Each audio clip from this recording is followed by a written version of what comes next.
yang berada dalam pangkuan istri tercintanya itu. Jadi bukan di kamarnya, tapi di tempat ruang tamu kalau kita bilang sekarang gitu. Ya, sedang duduk bersamping sama istrinya itu di pangku atau meninggal. Para sahabat bingung. Ini kita makamkan di mana nih katanya nih, Nabi kita nih. Dia ingat Nabi pernah berpesan kalau para nabi dahulu dimakamkan di mana tempat dia meninggal. Ini adalah rumah Sayyidah Aisyah.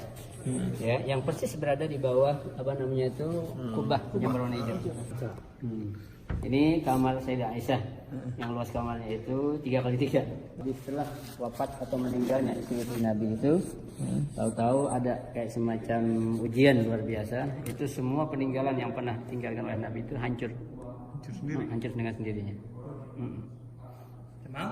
بعد ما سقط السقف ما تأثبت القبور رجع سيدنا عمر بن عبد العزيز بنى المنطقة من جديد أغلق لها جميع أبوابها يعني ما في منفذ للدخول القبور الثلاث.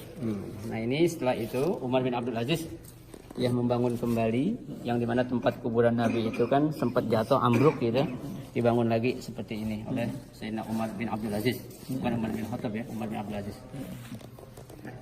بعدها سيدنا عمر بن عبد العزيز بنى الجدار هذا بالشكل الخماسي ما بنى مربع خاف يبنيه مربع يجي الناس يتشبه بالكعبة لماذا يبنى بخماسي ليس برباعي حتى لا يشبه بالكعبة. Umar bin Abdul Aziz membuat bangunan seperti segi lima. Kenapa dibuat seperti segi lima? Agar orang nggak menyangka kalau ini adalah sama seperti Ka'bah. Kalau dibuat segi empat orang bilang ini Ka'bah kedua lagi gitu. Maka dibuat segi lima. هذا الجدار موجود الآن ما في منفذ للدخول. كل الصور اللي في الفيس في تويتر انه في ناس يدخل للداخل يصوروا قبر النبي هالصور غير صحيح. هذا الجدار ما له منفذ للدخول. Ya, ini adalah tempat di mana kubur Nabi nih. Kayak ada foto-foto orang bisa foto itu nggak benar semua katanya. Jadi pada masa kerajaan mulai dari raja pertama di Arab Saudi, mulailah tempat makam Nabi dan kuburan istri Nabi itu dibungkus dengan kain warna hijau. Nah, tadinya batu biasa itu, dan dibuat kayak semacam pembatas itu, ya untuk orang sholat tersendiri. Ini kan masjid, ini kan kuburan, nggak mungkin orang sholat dalam kuburan Nabi. Iya, في عهد المماليك.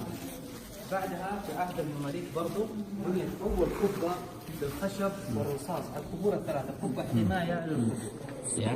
Dan setelah itu pula pada masa kerajaan pula ya dibuatlah kubah itu untuk menandakan sejumlah makam atau kuburan Nabi dan juga istri serta sahabat yang ada dalam satu kuburan dengan Nabi.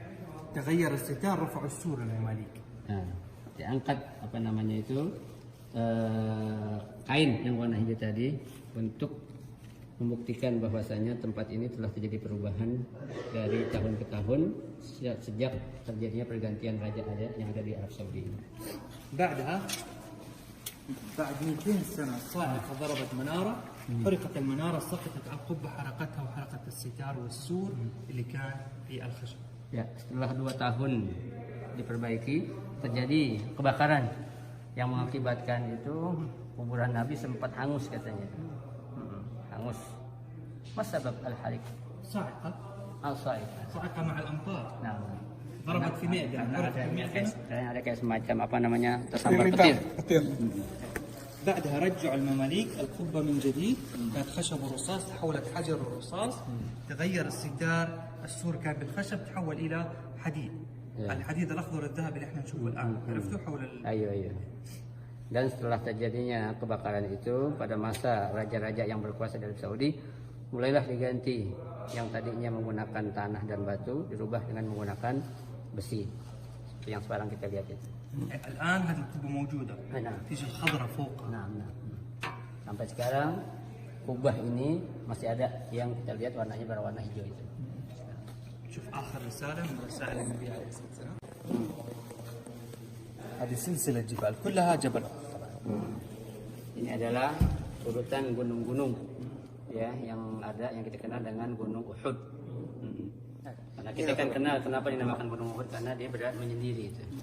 هذا طبعا جبل الرماة اللي وضع عليه النبي 50 الرماة يحموا ظهور المسلمين. هنا كان جيش المسلمين. Ya, ini Jabal Roma di mana tempat pasukan umat Islam memanah musuh-musuhnya.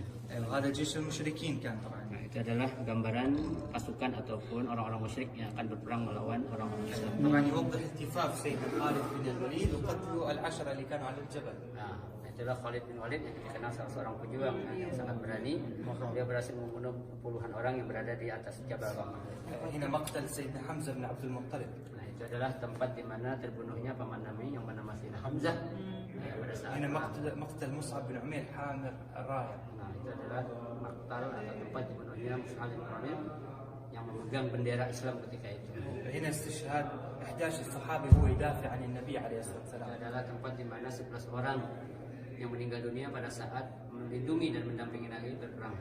هنا كسرت رباعية النبي بالصخرة وشجت جبهة النبي عليه الصلاة والسلام. Ya.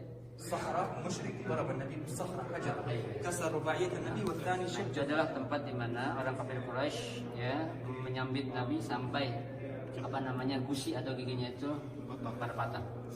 ودخلوا النبي في هذا الشق في الجبل. السيدة فاطمة الزهراء كانت تطبب جراح النبي عليه الصلاة والسلام. Pada saat itu pula Nabi karena saking parahnya dengan sambitan yang dilakukan oleh orang kafir Quraisy, Nabi berlindung di dalam gua tersebut dan diberi atau diobati oleh salah seorang putrinya yang bernama Fatimah.